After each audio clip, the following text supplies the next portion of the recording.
Hi, Jason. How are you doing today? I'm doing fine. How are you? I'm doing well. Thank you for asking. So, how come you're here to see me today? Mr. Johnson in sixth period doesn't like me and he sent me up here. Oh, well, I'm sorry to hear that, but why do you think Mr. Johnson doesn't like you? I heard he has a pretty good reputation with most of the students.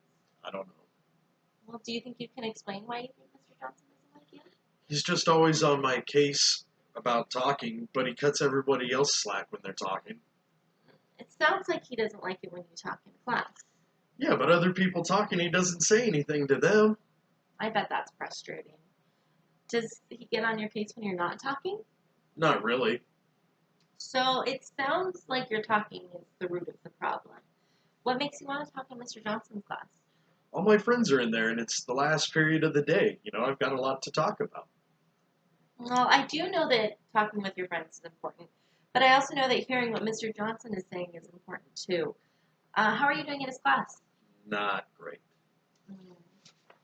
How are you doing in his other or in your other classes? Doing all right, I guess. So, what do you think the problem is there? Why is it that you're having so much problems in Mr. Johnson's class and not your other classes? I just really hate algebra. I don't get it. I don't get when I'm ever going to use the Pythagorean theorem.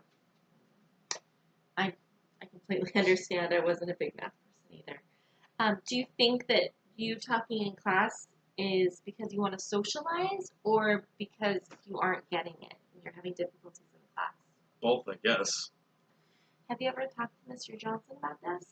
No, he wouldn't care that I don't get it. Well, we're going to do something. I know it's going to seem a little silly. We're going to try this out. We're going to pretend that this chair right here, Mr. Johnson is sitting in it. Okay, I know. I know it's a little silly, but it gives you the opportunity to kind of get things off your chest. So we're going to pretend Mr. Johnson is sitting in this chair right here. And I want you to tell him what you would want him to know. Right here? Right here. All right. Mr. Johnson, I'm really not getting everything you're talking about in class. I want you to explain it during class time, but I don't want other students to think that I'm stupid. It pisses me off that other students can talk, but when I do, you just jump down my throat. How do you think Mr. Johnson might react to what you just said? You probably tell me that no one will think I'm stupid if I ask questions. And that's definitely true. No one's going to think that you're stupid if you ask questions. Yeah, I'm sure that everybody else in the class is probably having the same questions that you are, just so you know. Is there anything else that you'd like for Mr. Johnson to know? I'm not dumb. And I tried to do the homework. It's just that it's hard, and I know I shouldn't talk in class, and I miss what you're saying. It's just that if my friends saw that I'm trying and not getting it, they would probably laugh at me. Well, it sounds like we keep getting back to the talking problem. Yeah, I know, I shouldn't talk. So, how do you think that we can make your sixth period a better place for you and Mr. Johnson? Well, I guess I could stop talking, and I could ask Mr. Johnson for help when I'm confused. Those sound like really positive steps. Do you think Mr. Johnson would let me meet with him after class to discuss the questions I'm having with the lesson? That's definitely something that I would encourage.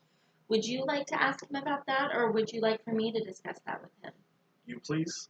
That's definitely something I can do. Okay, so I'm going to talk to Mr. Johnson about meeting with you after class, especially when you're having problems with the lesson. But even if you wanted to meet with him afterwards, maybe we can have a standing day that you can meet with him and you know that he's available to you. So I'm going to do that. And what are you going to do? I'm going to stop talking and try harder on my assignments. That sounds like a really good plan. How are you going to stop yourself from talking to your friends? Maybe when I meet with Mr. Johnson, I can ask him to move my seat to the front of the room. That way, I'm away from my friends and I'm closer to hear him discuss the lesson. That sounds like a really good idea. Maybe I can ask him if I can do some makeup assignments too. That would be a great idea as well. I'm sure that he'd be willing to work with you on that. Okay. So just to go over it, today I'm going to talk to Mr. Johnson about meeting with you after school. And you are? Oh, I'm going to talk with Mr. Johnson about moving my seat away from my friends and closer to the front of the room. I'm also going to ask if there's any makeup assignments I could do to raise my grade. I think that sounds like an excellent plan. Um, And right now we're gonna make a deal with each other. So I'm gonna do that. You're gonna talk to Mr. Johnson about makeup assignments and moving your seat to the front of the room. So let's shake on it. Deal? Deal. All right. I think this went great today. I think we should meet in a couple days once you've had a chance to talk to Mr. Johnson and kind of feel things out. And then you can let me know how everything's going, if you think that we need to discuss something further with Mr. Johnson, or if this plan is working for us. I just want to make sure that you're successful. How does that sound? Sounds good. Is there anything else you want to talk about? No, I'm good.